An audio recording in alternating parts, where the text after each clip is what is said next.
आज हम स्टार्ट करेंगे कोवलेंट बॉन्डिंग। इससे पहले हमने की थी आयनिक बॉन्ड। आयनिक बॉन्ड की फर्स्ट और फॉरमोस्ट कंडीशन जो थी वो ये थी, आयनिक बॉन्ड बनता है between metals and non metals. अब ये मेटल्स कौन सी थी और नॉन मेटल्स कौन सी थी? जो एलिमेंट्स थे ग्रुप 1 एंड 2 के, उन्हें मेटल्स कहा जाता है, और नॉन मेटल्स थी ग्रुप नंबर 13 to 17।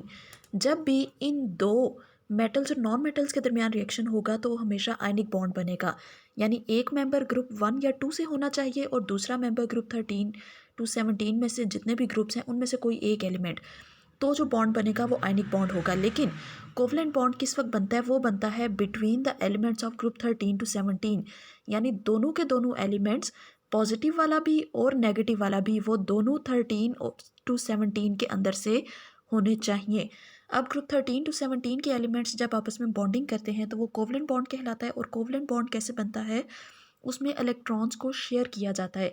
जिस तरह क्लास में आप लोग बुक शेयर करते हैं ना, कि एक बुक किसी के पास थी या आपने कैंटीन से कोई चीज़ लेके आनी है, तो आप कहते हैं अच्छा आधे पैसे एक बंदा देगा, आधे पैसे दूसरा देगा, और टोटल मिला के हम वो एक चीज़ जाके ले आएंगे।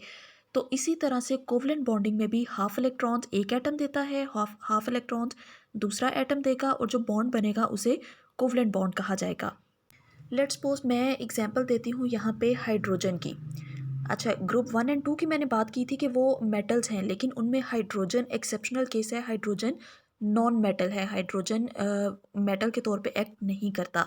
अगर बॉन्ड बनता है दो हाइड्रोजन एटम्स के दरमियान, ये एक इलेक्ट्रॉन एक हाइड्रोजन का था, हाइड्रोजन के पास जस्ट एक इलेक्ट्रॉन होता है ना, तो ये एक इलेक्ट्रॉन एक हाइड्रोजन का है, इसने दो इलेक्ट्रॉन पूरे करने हैं। और ये सेकंड इलेक्ट्रॉन सेकंड हाइड्रोजन का, दोनों के पास एक एक इलेक्ट्रॉन था।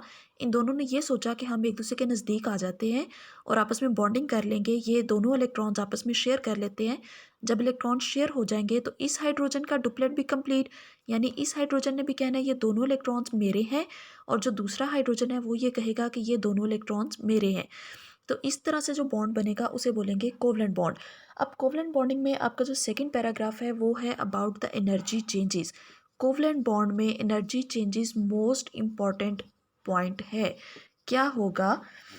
अब देखें, अगर मैं बुक से रीड आउट करती हूँ तो ये आपकी बुक पे लिखा हुआ है, the energy changes during the covalent bond formation are of considerable value, कि इनकी बहुत ज़्यादा वैल्यू है। When two atoms approach each other, attractive forces develop between electrons of one atom and nucleus of other atom. अब देखें जी क्या होगा, मैं यहाँ पे दो हाइड्रोजन ड्रॉ कर रही हूँ, एक ये हाइड्रोजन और दूसरा ये हाइड्रोजन। ठीक है, अट्रैक्टिव फोर्सेस किस तरह से होंगी? आपको पता है ऑपोजिट चार्जेस एक दूसरे को अट्रैक्ट करते हैं। इस पे माइनस चार्ज है, न्यूक्लियस पे पॉजिटिव चार्ज है, तो वो कह रहा है एक एटम का इलेक्ट्रॉन और दूसरे एटम का न्यूक्लियस वो एक दूसरे को अट्रैक्ट करेंगे। Simultaneously repulsive forces between electrons of two atoms as well as between their nuclei are also created. अब क्या हुआ जी, इस इलेक्ट्रॉन ने न्यूक्लियस को अट्रैक्ट करना शुरू किया। जितनी अट्रैक्शन ज़्यादा होगी एटम्स उतना एक दूसरे के नज़दीक आएंगे। लेकिन जैसे ही ये दोनों एटम्स नज़दीक आए तो अब ये देखें, ये दो इलेक्ट्रॉन्स थे, दोनों पे माइनस चार्ज था, सेम चार्जेस रिपेल करते हैं, तो इन दोनों के दरमियान रिपल्सिव फोर्सेस आना शुरू हो गई। और ये पॉजिटिव चार्ज और ये पॉजिटिव चार्ज, ये भी सेम चार्जेस हैं, तो इन दोनों के दरमियान भी रिपल्सिव फोर्सेस आना स्टार्ट हो गई। अब एटम ने क्या किया, पहले एटम बहुत ज़्यादा नज़दीक आ गए, लेकिन रिपल्सिव फोर्सेस ज़्यादा हो गई, तो वो एटम्स आहिस्ता आहिस्ता एक दूसरे से दूर होना शुरू हो जाएंगे, और वो इतने डिस्टेंस पे आएंगे जहाँ पे ये अट्रैक्टिव फोर्सेस जो थी, यानी इसकी इलेक्ट्रॉन की और न्यूक्लियस की जो अट्रैक्टिव फोर्स थी, वो इन दो रिपल्सिव फोर्सेस को डोमिनेट कर जाए। जहाँ पे अट्रैक्टिव फोर्स डोमिनेट करेगी उस डिस्टेंस पे, उस फासले पे दोनों एटम्स रुक जाएंगे और वो आपस में इलेक्ट्रॉन्स को शेयर करके एक बॉन्ड बना लेंगे, और इस बॉन्ड को कहा जाएगा कोवलेंट बॉन्ड।